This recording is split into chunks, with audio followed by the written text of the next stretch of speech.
Pamela Wifuza. Micro please.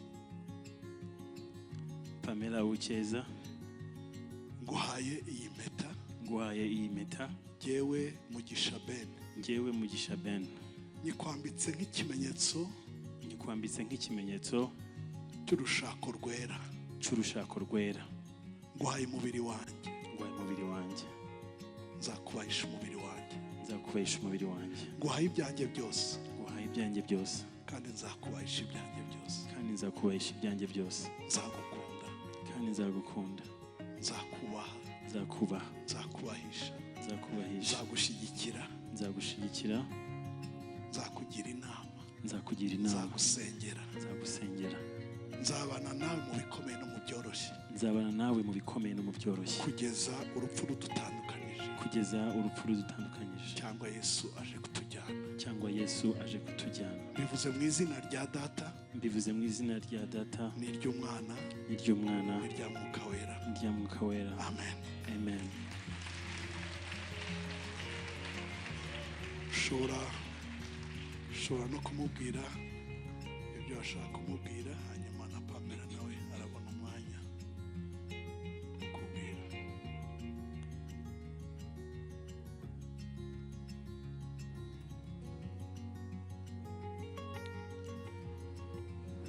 My love, today and every day forward, I vow to stand by your side through life's joy and challenges. I promise to cherish you, love you, and support you. To be your confidant and your greatest advocate. With all my heart, I take you as my wife, my partner, and my best friend. I'm grateful for our past, present, and excited, very excited for our future together. I love you more than words can express, and I'm honored to spend the rest of my life with you. I love you.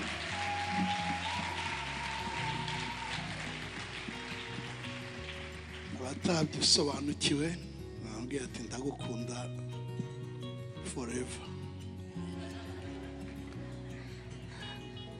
Yaragiye kumuririmba ya ndirimbo y'ejo bundi. Ni forever. Hallelujah.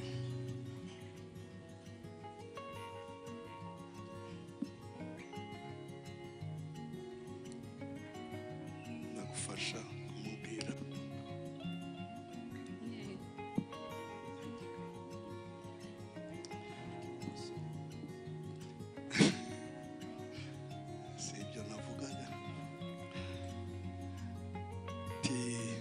Ben Mugisha. Nguhaye iyi mpeta. Jewe Wifuza Pamela. Nyikwambitse nk'ikimenyetso cy'urushako rwera. Nguhaye umubiri wanjye. Kandi nzakubahisha umubiri wanjye. Nguhaye ibyo mfite byose. Kandi nzabikubahisha. Nzagukunda. Nzakugandukira. Nzakubahisha. Nzakugira inama. Nzagushyigikira. Nzagusengera. Nzabana nawe mu bikomeye no mu byoroshye. Kugeza urupfu rudutandukanije. Cyangwa Yesu aje kutujyana. Bivuze mu izina rya Data. N'iry'Umwana. N'irya Mwuka Wera. Amen. Amen.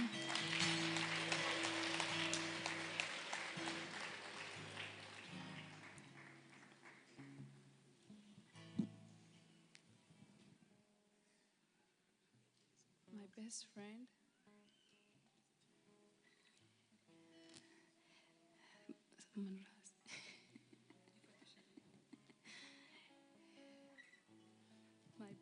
My best friend, you're my hardest goodbye and my happiest hello. Forever with you will be long enough. Together with you is my favorite place to be. I'm so proud to be standing here as your wife, and I'm so excited for the adventure of a married life. I'll never leave your side. and we're about to begin together. I hope I can make you as happy as you can make me. I love you more than you ever know. When you meet someone you're meant to spend the rest of your life with, you just know instantly. You have a soul so pure and kind. There is no mystery as to why people have traveled so far today. Through my struggles and endeavors, you have always had an ability to bring comfort. You're my inspiration and my motivation every day to do well in life. I love you forever and I'll always be by your side.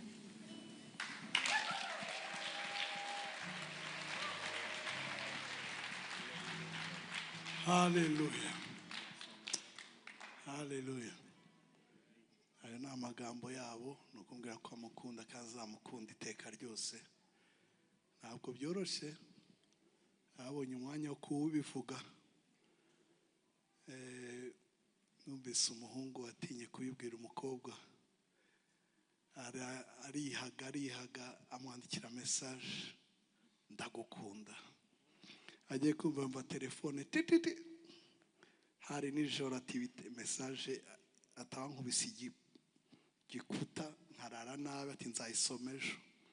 Araryama arasinzira mu gitondo abyutse arayisoma, agiye kuyisoma atayareka mbanze nsenge. Arasenga atayareka mbanze fate breakfast. Arabanza ajya muri douche aranje afata breakfast aranje atereka nyisoma, asomye asanga ngo mukiriya ntabwo ufite amafaranga ahagije yo kohereza message.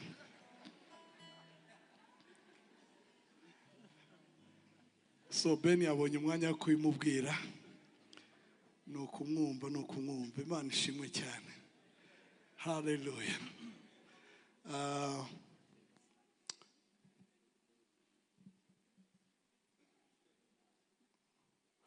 Ngira ngo watwikurura umugeni wawe Ben. Ntabwo ari wa muco wo gutwikurura uzakorwa ejo, ni ukuvana agatimba gusa kugira ngo abantu babone umugeni wawe. Hanyuma you may do what you know. You may kiss the bride.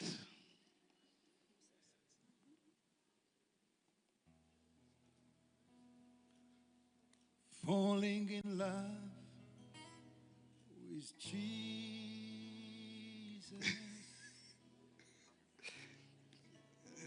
Nayize ngo ni falling in love with you none. Uri mu mwuka cyane, Imana iguha umugisha. Falling in love with Jesus was best thing I've ever. Yes, amashyi menshi. Ben, you may kiss the bride. Guhobera umugeni wawe. Rwibutso hari umunsi w'urwibutso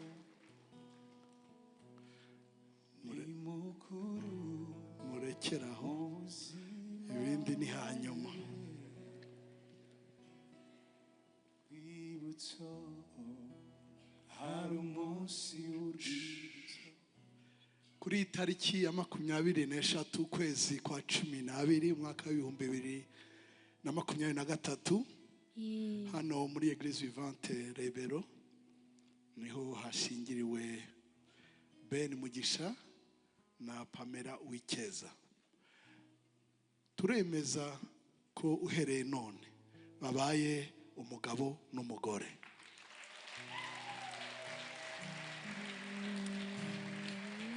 Turatangaza kandi yuko ikimana yahuje, abimana yafatanije, nta ukwiye kubatandukanya. Tubivuze mu izina rya Data n'iry'Umwana n'iry'Umwuka Wera. Abantu b'Imana bose bavuga ati amen. Turabasaba bigire hano bashyireho umukono, bashyireho signature na pare na marene barabafasha. Hanyuma turahita hakurikiraho undi muhango wo kubasengera. Turaza gusaba abashumba baranga baze kudufasha.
turasaba mwerekeze amaboko yanyu kuri urugo rushya mubasengere.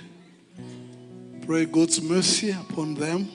Reka mbasabe mwerekeze amaboko yanyu kuri aba ngaba abavandimwe banyu, abana banyu. Hallelujah. Hallelujah. Hallelujah. Hallelujah. Hallelujah. Hallelujah. Reka nsabe mami abasengere hanyuma nanjye ndabaturaho umugisha.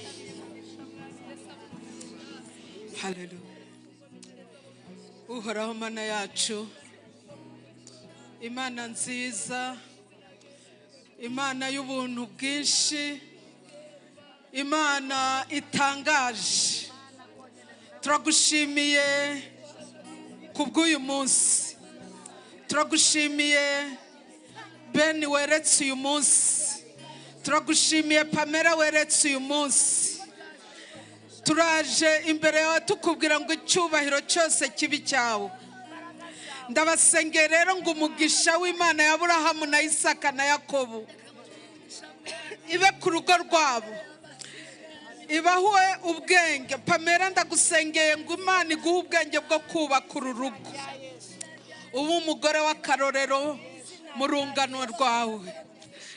Ben ndagusengeye ngo Imana yo mu ijuru, Imana mama wawe yasenze, Imana wagiye ubona kuva uri muto, iguhishuriro uko ukwiye kubaka uru rugo kugira ngo rube urugo rw'akarorero, urugo abantu binjiramo bakaruhuka, abarira bagaseka, uru rugo Imana izabonamo icyicaro. Ndabasengeye ngo Imana ibahe umugisha, kandi abasengeye ngo Imana ibahe ubwenge kugira ngo byose biheshe izina ry'Imana icyubahiro. Amen.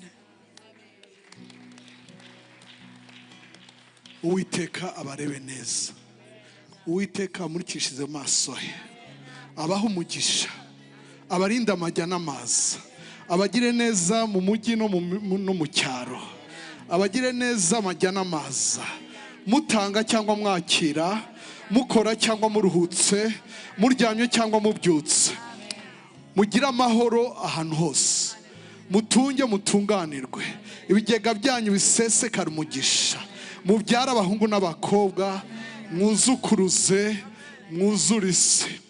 Uwiteka abagire neza, abarinde ikibi cyose, abarinde ikibi kizereza nijoro cyangwa kiza ku manywa, nk'uko byanditse ngo nta kibi kizegera ihema ryanyu. Ndatangaje ngo urugo rwanyu ruba urugo rw'amahoro, urugo rw'urukundo, urukundo muzarinda musesa imvi, Uwiteka akibanejereje muri kumwe. ndavuze ngo muba bo hejuru ntimukaba bo hasi, muba b'imbere ntimukaba b'inyuma, muhore muri imbere muri imitwe mutari imirizo.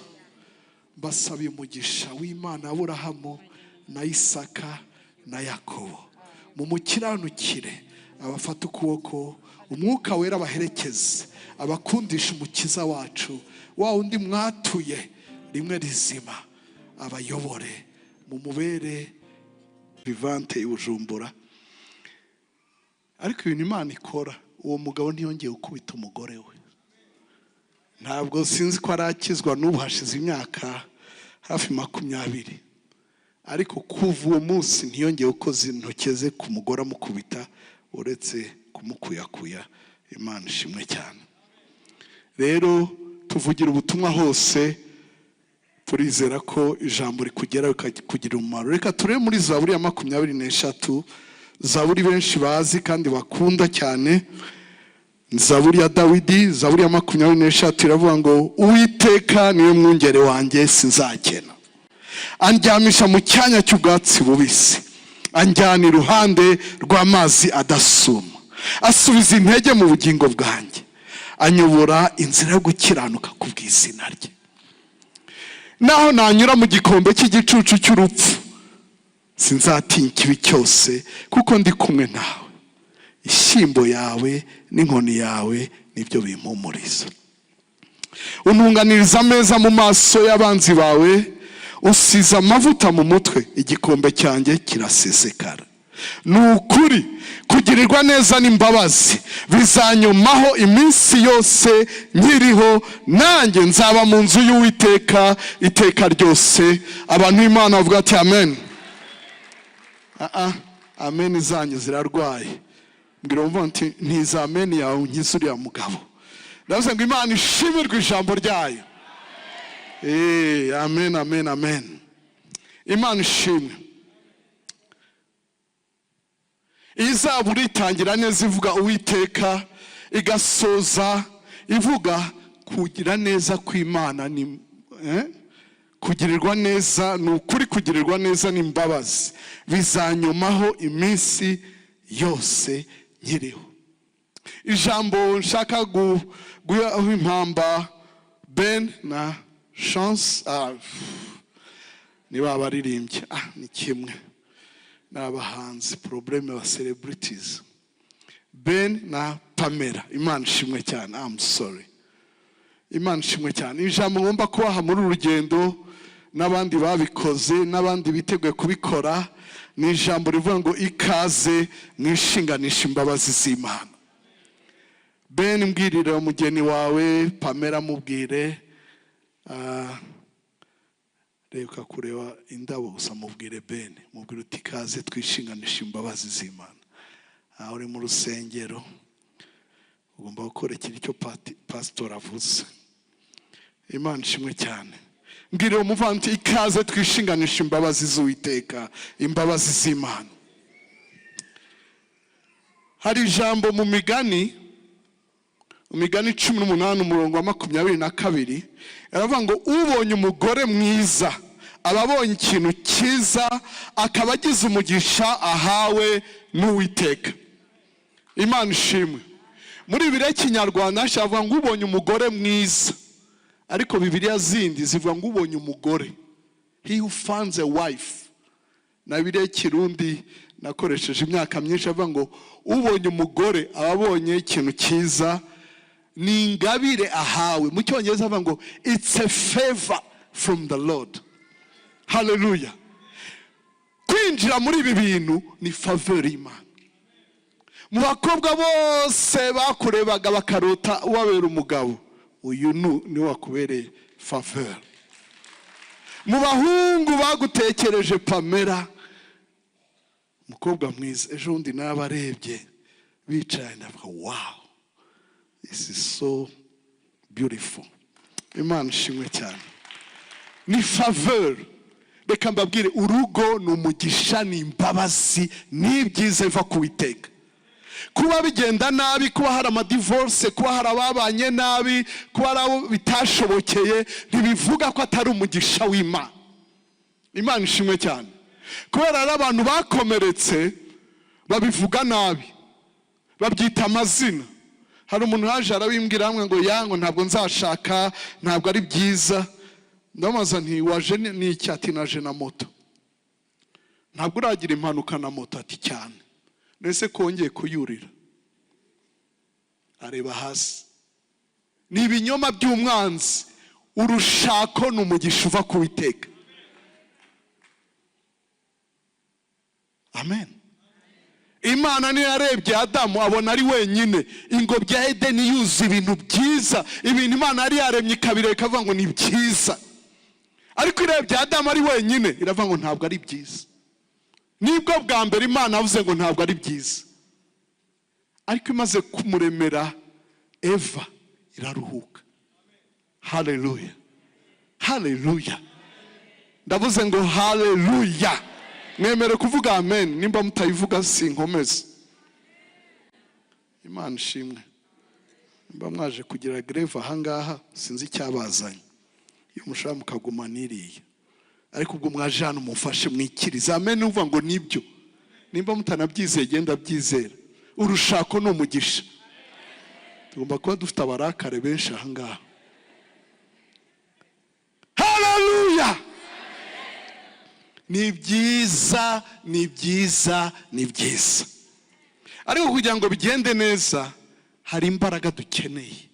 Nizo nise imbabazi z'Imana. Kuba uhagaze ku maguru yawe ni imbabazi z'Imana. Kuba wicaye ahangaha uhumeka ni imbabazi z'Imana. Haleluya. Kuba mugeze kuri uyu munsi ni imbabazi z'Imana. Nta buhanga bwacu,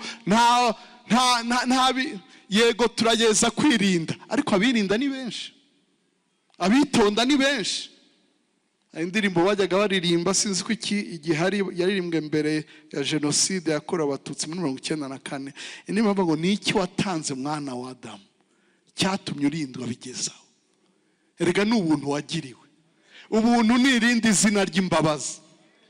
Favor, it's an unmerited grace. Grace is unmerited favor. Ni ikintu Imana ikubashisha mu buntu bwayo. Hallelujah. Oh hallelujah. So mwishinganishiza imbabazi. Kuki? Kuko Bibiliya yavuze ngo ubonye umugore abagira ubuntu, abahawe umugisha n'Imana, abahawe ingabire, abagira imbabazi. Ubwo Imana abagiriye ubuntu muyisabe imbabazi. Icyambere ijambo ry'Imana ryayivuze. Icya kabiri nuko mwinjiye mu rugendo rushya mutigeze kumenya. Muribwira ko muziranye, muribwira ko mumaranye imyaka, ariko ntabwo muzi Ben, ntabwo uzi Pamela, Pamela ntabwo uzi Ben. Oya, ejo uzamumenyaho gato, ejo bundi uzamenyaho gato. Nabwiye ntimaze imyaka irenga 34 nubatse, n'ubu ndacyadekuvura twashakanye, ndacyamwiga. Namumenye turaba bato, namumenye twigiye haruguru tubyara, namumenye dushingira, namumenye n'ubu ndacyamenye. Ndamureba akorera Imana nkatangara, namureba akora ibyo akora nkatangara. Uramumenye. Ejo bundi hari aho twari turi mu byo bita Kigali Family Night na Dr.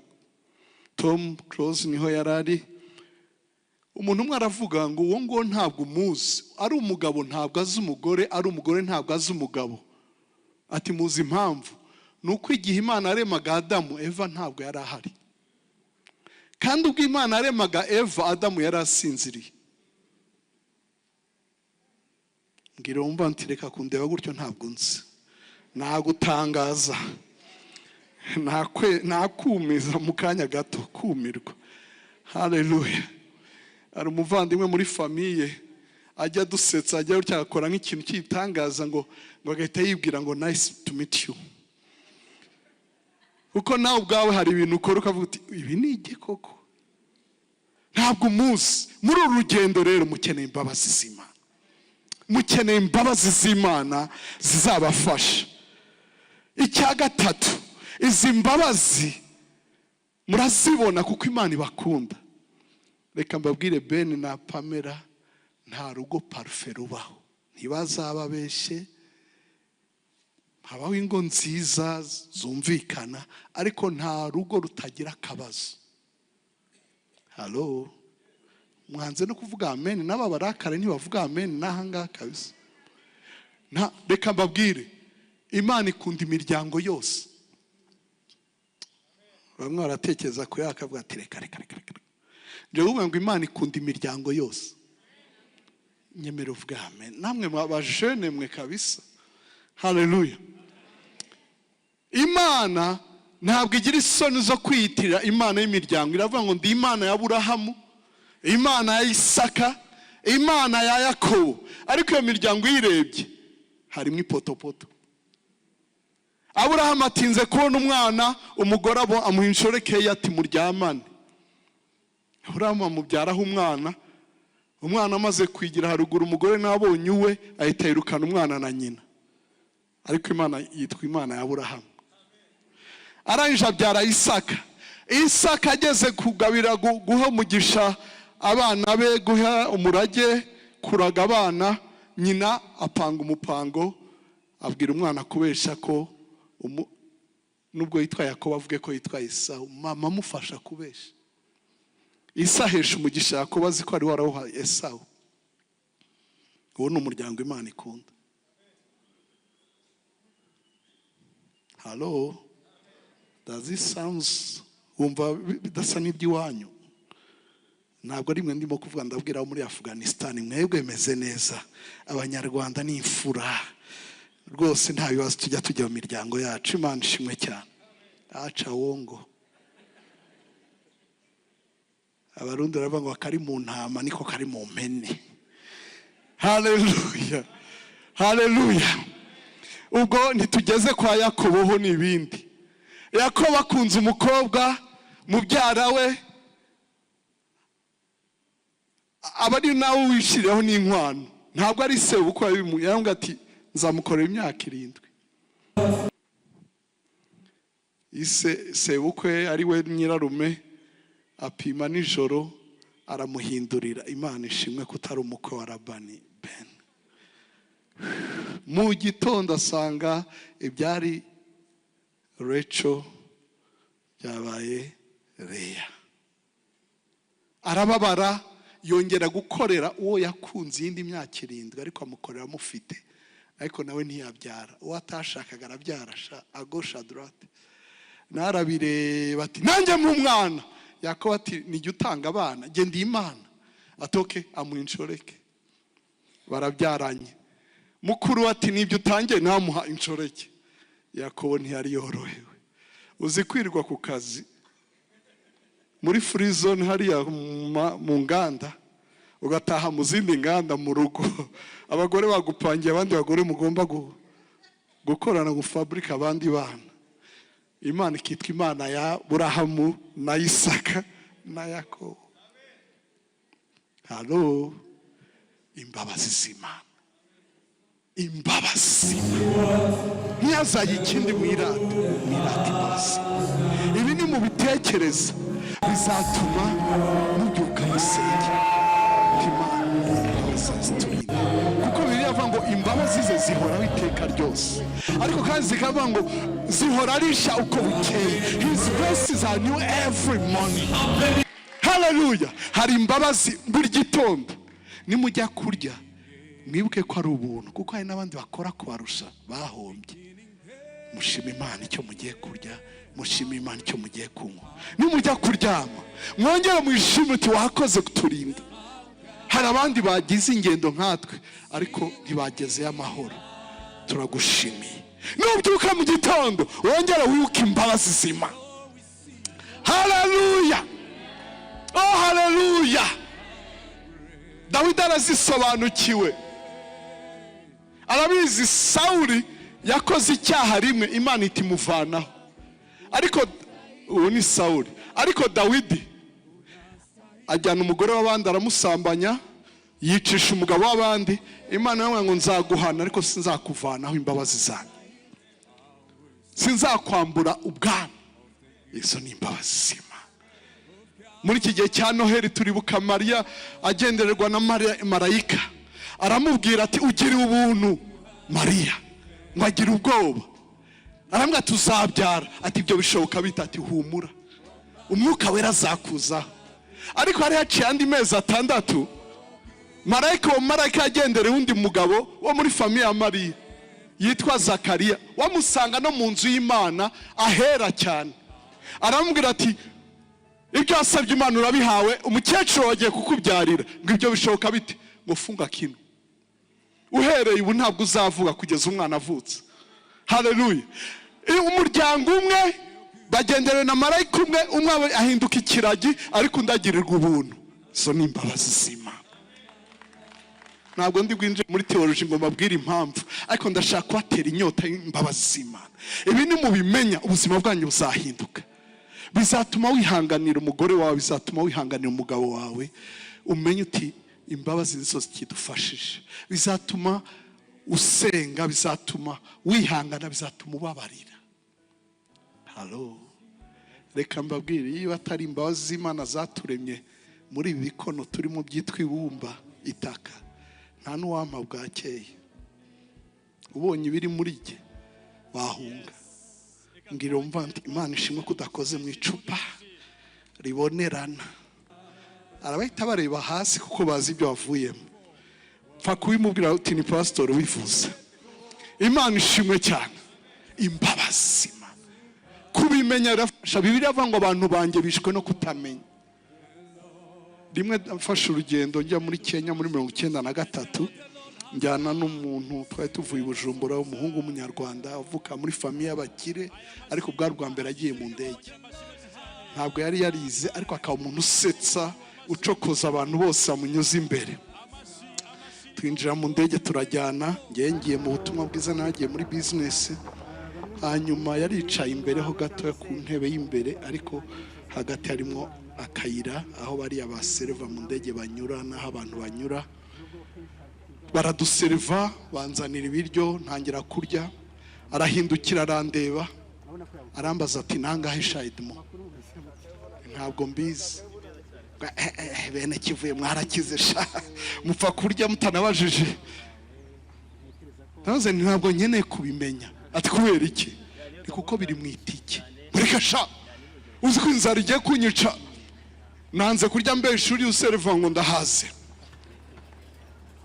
Nambwa ni bumuhamagare, nta cyasi bamuhamagara bate nkanda hejuru. Baraza baramuha ibyarya, batise ko yari yaduhakaniye, ntabwo yumvise neza icyo mwavuze. Ubwo baramuha ibyo kurya, ariko agiye kugafundura arandeba. Ni nta kibazo fungura. Arafungura, ararya, agejeje hagati arahindukira arandeba. Ndamwe ni nibiki kundeba? Rya vuba bagiye kwandurura. Komeza. Ati narimbizi ko ari umutego wanteze. Wabonye ko ndi umunyacyaro, urashaka bamfunge. Ntabwo yongeye kurya ibiryo biryagejeje hagati arareka. Turava mu ndege, turamanuka, twinjira muri immigration, twuzuza ibipapuro, badushiramo kashe, abona ntibamufashe. Turakomeza, tujya gufata amavarizi yacu, abona ntibamufashe. Tunyura kuri abapolisi ba customs bareba ibintu birimo, abona ntacyo amubajije. Tugera mufatira taxi, ageze muri taxi araturika araseka. Arambwira ngo narinzi ko aneze umutego ngo bamfunge. Ubujiji ubuje benshi enjoying a favor y'Imana. Umenye imbabazi z'Imana. Enjoying imbabazi z'Imana ku manywa na nijoro. Ntiwicwe n'inzara muri urugendo, imbabazi ziba hasi. Dawidi yarazimenya, arazivuga muri Zaburi ya 23. Aravuga ngo Uwiteka ni umwungeri wanjye sinzakena. Mumenye izo mbabazi ko mutazakena. Kudakena ni iki? Si ukuvuga ngo kutagira amafaranga kuri konto ya, ushobora kudafite amafaranga kuri konto ariko utari umukene. Ntacyo mfite mushiki wanjye ari uvuga na murumuna wanjye hano, abandi mwimenye. Abonye muzikomeyeho kaziye. Hallelujah. I'm enjoying myself. Hallelujah. Izi mbabazi zibibutse ko mufite umwungeri. Izi mbabazi zibibutse ko mufite ubamara ubukene. Izi mbabazi zibibutse ko mufite ubarinda, protector. Izi mbabazi mumenye ko zibazanira ubakiza, ubasubizamo intege, ubasiga amavuta aho mwakomeza agakira. Narazibonye tubyaye umwana wacu wa mbere, madamu ajya muri koma, abaganga barandahira ngo nta minsi irenga ibirasigaje. Imana iramungarurira. Turacyari kumwe. Simvuze ko abagiye nta mbabazi z'Imana babonye. Genda vuga ibyanjye. Ntugatinye gutanga ubuhamya ngo nuko abandi bitakunze. Jya uvuga ibyawe. You have your own story. Nkuko ufite intambara zawe.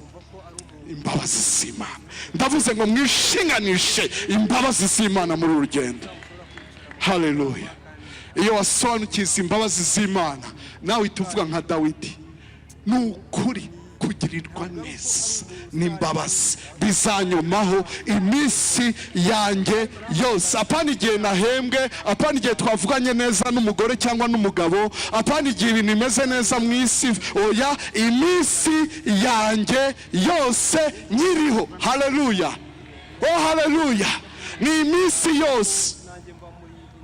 No mu kwa mbere igihe abantu bazarimo barira bayamariye muri bonane, ntabwo uzamererwa neza. Bizakomaho, ni ukuvuga ngo bizabira inyuma yawe. Umanuke bimanuke, uzamuke kuko inyuma ni ukugupursuiva, ni ukugucesinga, ni ukugushakisha. Ari urugero nkunda gutanga, munyemerere dutangiye kugira ku bwa Ben&Pamela ntibazarwibagirwe. Ndabizi ntabwo barimo kunyumva, bari barareba se hariya bimeze gute kuri kesisi.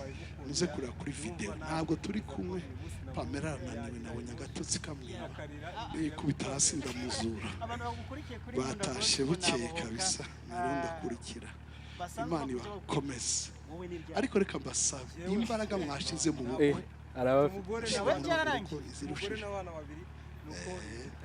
icyo ni ikibazo abantu benshi bagira, bashyira komite abantu bose bagahurura mu bukwe, ariko mu rugo ura akazi karatangiye. Nitumara gufunga komite zatashe nibwo akazi gatangiye, kandi ntikashira 24 hours. Message dukomeze. Keep checking on her. Pamela, keep checking on him. Nubwo muri kumwe, ntukavuga ariko ntitwari turi kumwe. Oya, komeza komeza. Twamerisi ntituve. Ben arabwira Pamela, uri kumva? Hallelujah. Rimwe najyanye madamu ku kazi, mugejeje ku kazi aho yakoreraga, ambwira ngo merci. Hari ikintu umuntu aba yexpecting cyangwa se anyote wafite amatsiko yo kubona mbese si inshingano ze. Ndakwinginze ukomeze, nubwo ari inshingano zawe. Try to be a gentleman. Ibintu by'ishenzi bavuga ngo ni iby'abazungu. Reka mbabwire, gukunda ntabwo ari iby'abazungu, ni biblique. Romance ni biblique. Aburahamu yakinishije umugore. Aburahamu yarebye umugore wo myaka 80 na urabona kuri munsi. Wowe nawe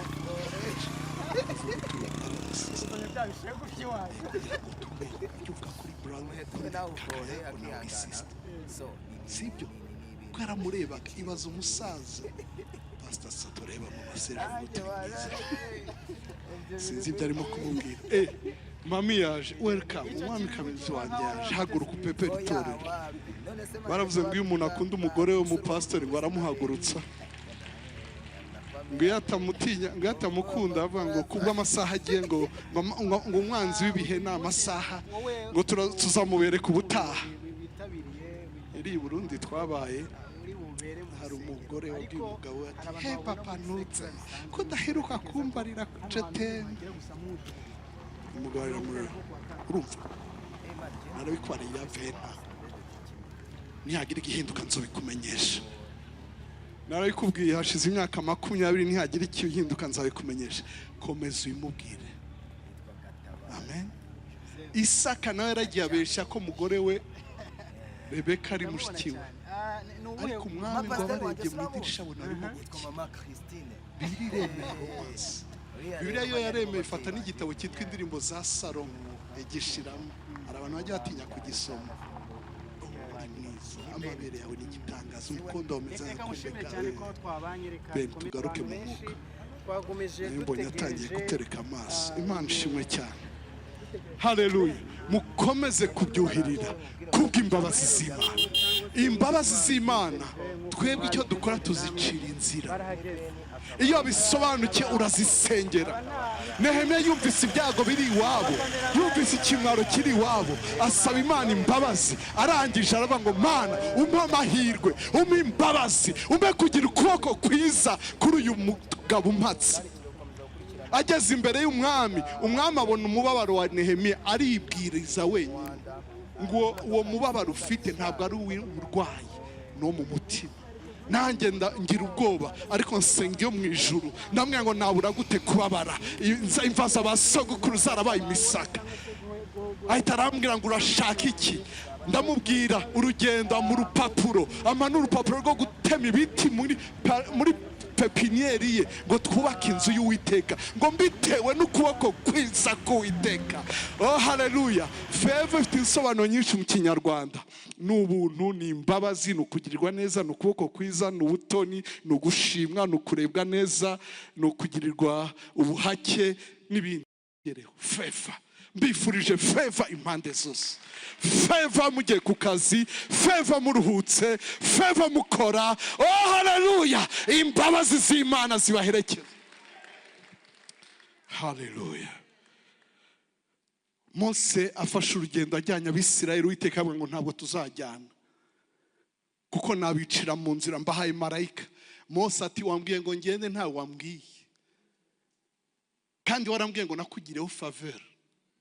Imana ati ni ukuri warangireho ubuntu, kandi nzanyuza kugira neza kwanjye kose imbere yanyu, kandi n'icyo ngicyo usabye ndakigukorera. Mwibuke gusaba Imana ibereke imbabazi zayo. Oh haleluya. Ndashaka abasore batatu mbere ku rwo rugero. Nkunda kwerekana abasore batatu, abajene batatu, ariko urusengero rwuzuyemo abasaza. Ba Dani, abajene batatu. Korale yagiye. Haleluya. Nayimenyereye abajene batoya. Ntacyo. Muhagarare gute? Ubundi nyambikorera ahangaha. Sinzi ko abangaba batubona neza. Nimuze hano hasi, nimuze hano hasi. Mwihangane n'umunota umwe, ntabwo twakerere. On est dans le bon. Haleluya. Bibiliya iratubwira Zaburi ya 23 umurongo wa 6. Murebe hariya mwese. Mwe muze hano inyuma. Kandebe Philbert ngwino hano, ariko muraresha no. Uriya ni gangi yaba. Okay, harya witwa nde? Patrick, Philbert na Emma. Muhagarare gutya. Turi muri repetition, mwihangane. Zaburi ya 23 umurongo wa 6 turavuga ngo kugirirwa neza n'imbabazi bizanyomaho. Nuvuga biri inyuma yacu. Mbwira umuvandimwe uti ntabwo birahindura address. Biracyari hahandi iminsi yose.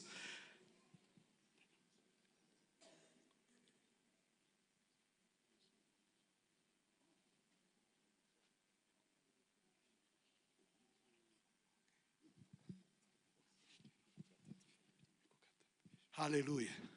So uyu Patrick ahagarariye wowe nanjye. So muri ubuzima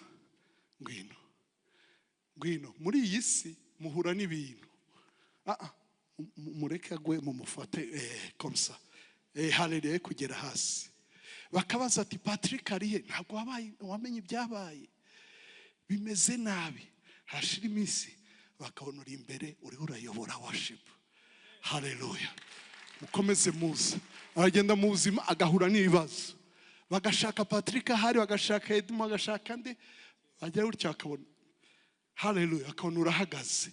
Bati yarirukanwe mu nzu, bakabona ubatse etage. Bati yarirukanwe ku kazi, bakabona afunguye company. Oh haleluya. Bakubaza bati Patrick byagenze bite? Ugahindukira. Niyo mpamvu Imana yavuze ngo oya mwe mugume hariya. Niyo mpamvu Uwiteka avuze ngo nimugera muri icyo gihugu mugasarura mu mirima mutahinze, mugataha amazu mutubatse, muzasubiza amaso yanyu inyuma. Haleluya. Nimuzibagirwaho n'abavanye. Haleluya. Ntabwo turagerayo, ariko hari aho tumaze kugera. Ndavuze ngo ntabwo turagerayo, ariko hari aho Imana yatuvanye, hari aho itugejeje. Imbabazi ziracyadushigikiye. kuba utazireba ntibivuga ko zavuye inyuma yawe.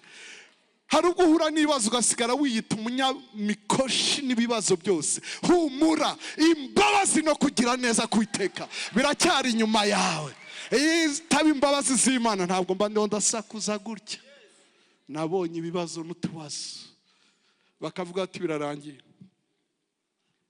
Wabonye Pamela icyo umufasha amara, yabonye ko nkeneye amazi. Hallelujah, amen. So komeza muhagare ko mwari muhagaze, cyangwa muhagare inyuma ye mureba hariya n'abahariya babibone. Hallelujah. Ntabwo bireba Patrick, wabibonye? Ntabyo wabonye kuko biri inyuma yawe. Mu isi muzahura n'ibibazo ariko muhumure nanesheje, niko Yesu yavuze. Ngirira umuvanti imbabazi no kugirirwa neza, goodness and mercy are still there. Ntibirahindura address. Mbwirira umuvandi muti ntibirahindura address. Nubyibagirwa uzirata, niwirata Imana izakurekura, ariko nubyibuka uzaca bugufi. Nuca bugufi Imana ikuzamura. Baradupangiye, baradushiramo isumu mu byo kunywa, abati ibyo birarangiye bagiye ko nabona ndabyutse. Umuganga ambwe ngo ntabwo uzongera kubwiriza. Baramfunze bashaka gusenya itorero ririkuba.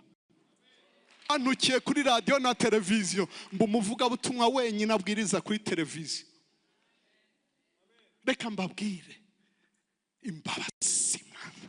Wa musore we wirata imbabazi z'Imana, wa musaza we wirata imbabazi z'Imana. Naje kubakangura mwibuke imbabazi z'Imana. Yeremiya mu maganya yagera ahantu avuga ngo ariko nubwo waduhebye, imbabazi zawe nizo zatumye tutarimbuka, nizo zatumye tukiba duhagaze. Haleluya. Mwishinganisha imbabazi z'Imana. Murakoze, mushosura mu myanya. Hallelujah.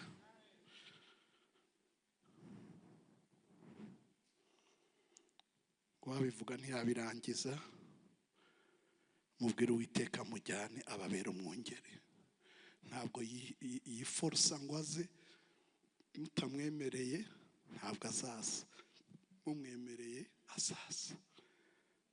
Nta kibazo. He's a gentleman. Ejo bundi nashingiraga ahangaha undi mwana wa mubyara wanjye, ngira ngo ni Isezerano ya famille noneho. Hallelujah. Ndamwibutsa ibyo guha umwanya Yesu. Ni inkuru witwa Bonke yavuze. Umuntu yumvise ijambo rivuga ngo dore mpagaze ku rugi ndaramukije, umuntu nakingura ndinjira.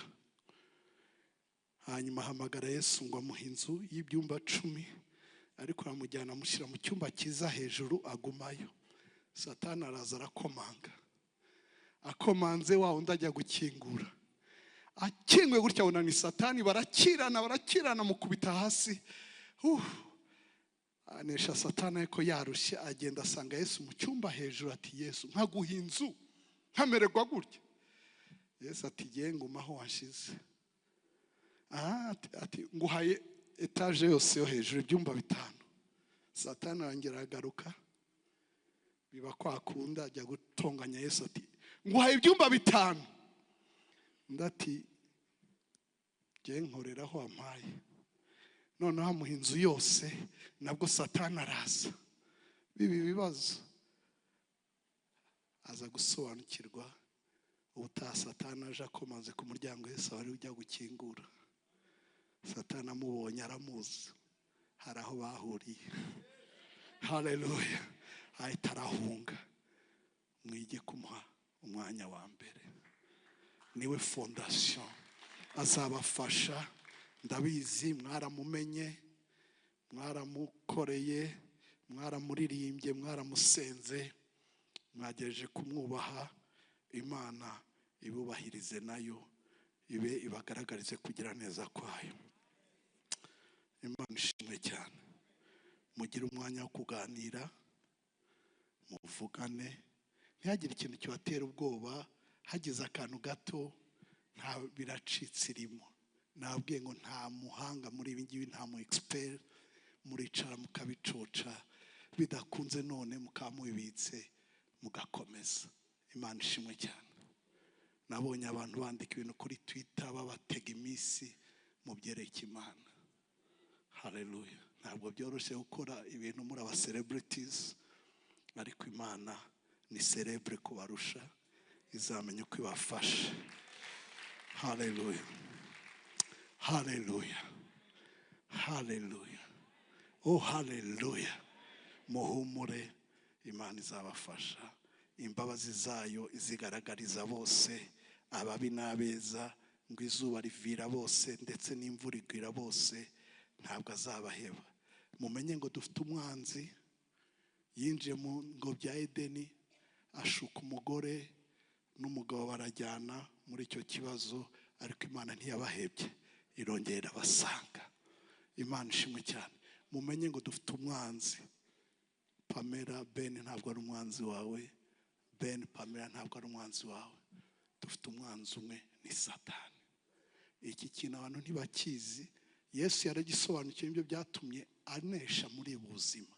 Yesu yashobora kureba muri Simoni akabonamo Petero, cyangwa akareba Petero akamubonamo Satani. Halo. Twebwe umuntu akora ikintu ngo yaye nawe twagendanye imyaka yose, ntabwo ari we yakoreshejwe. Yesu yarabizi, agasangira na Yuda azi neza ko agiye kumucisha umutwe, bakaguma asangira atuje. Yanamucyaha akamucyaha atuje, ntamushyire hanze ngo njye kubwira reka verite, iriya ndyarya twagendanye bose bagomba kwimenya, bamwirukane, bamuha akato agende. Yesu yaraje ngo umwe muri mwe arangambanira kandi amuzi. Abigishwa ati nike. Na Yuda ahita abaza Yesu ngo nige. Yesu ati uwo mubona dukoza hamwe. Yuda ati nike? Ati ni wowe. Ati kandi icyo ukora ugikore vuba. Haleluya. Abona Petero amwihakanye, amusubiza mu kazi. Haleluya. Dufite umwanzi. Iyo nzoka irinjira mu cyumba, umugore n'umugabo bariho baravugana neza ikinyarwanda, ukumva umwe aravuga igishinwa pe, bagatandukana, bagashwana, bari bararahiye ko nta kizabatandukanya. 2015 nari ahantu muri Canada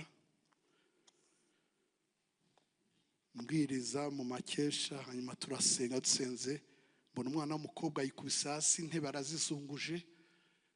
Ndabibaza, numvaga zivuga mu kinyarwanda ngo ntabwo azubaka.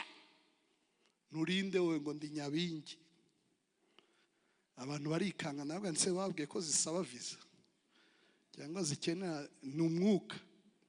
Turamusengera, turatandukana. Hari ahantu Montreal mu kwezi kwa 8, mu kwezi kwa 10, 11 gutyo dusubirayo tuva Amerika mu bindi biterane. Tugezeyo tujya ahandi hitwa Ottawa, ni hagati aho n'amasaha 2 y'imodoka hagati ya Ottawa na Montreal. Turahota mbona umudamu muto n'umugabo muto n'utwana 2 dutoya. Umudamu arangera ngo uranyibuka? Nishwida. Ati ndi wawe ndi wirukanyemo Nyabingi.